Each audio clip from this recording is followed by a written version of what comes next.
লোকজন রাত্রিবেলা শুতে গিয়ে বইয়ের মুখে মুখ্যমন্ত্রীর মুখ দেখতে পাবেন। নমস্কার। আমাদের নন্দীগ্রামের এমএলএ, হ্যাঁ আমাদের নন্দীগ্রামের এমএলএ 2021 সালে নন্দীগ্রামের মানুষ ভোট দেয়নি বলে উনি চুরি করতে বাধ্য হয়েছিলেন, না চুরি করে জিতেছেন পর্যন্ত, যেটা উনি ঢাকপিটি এখন বলে বেড়ায়।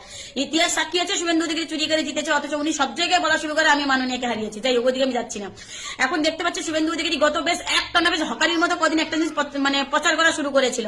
সেটা হচ্ছে কি না, তৃণমূল সরকার চুরি, দুর্নীতি, খুন, নারী নির্যাতন, হুমুক তুমুক বলে বলে ভরিয়ে দিত বিক্রি করার জন্য। তো দেখলাম যে এই কয়েকদিন আবার চেঞ্জ করেছে, আবার বলা শুরু করেছে মমতা বন্দ্যোপাধ্যায়ের সাথে কোনো শিক্ষিত লোক থাকে না, মমতা বন্দ্যোপাধ্যায়ের সাথে কোনো শিক্ষিত মুসলিম থাকে না, মমতা বন্দ্যোপাধ্যায়ের সাথে কোনো ভদ্রলোক থাকে না, সব নাকি অভদ্র অশিক্ষিত থাকে। তা আমাদের পশ্চিমবঙ্গের মানুষরা কি শুভেন্দু অধিকারীকে জিজ্ঞেস করেছে যে মমতা বন্দ্যোপাধ্যায়ের সাথে শিক্ষিত থাকে নাকি অশিক্ষিত লোক থাকে?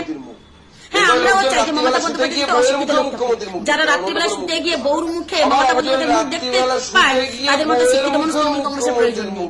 ভাগ্যিস মমতা বন্দ্যোপাধ্যায়ের সাথে অশিক্ষিত ভদ্রলোক আছে বলে তো মমতা বন্দ্যোপাধ্যায়ের সরকার লক্ষ্মী ভান্ডার, কন্যাশ্রী, শিক্ষাশ্রী, স্বাস্থ্যশ্রী, সবুজ সাথী এইসব দিতে পারে।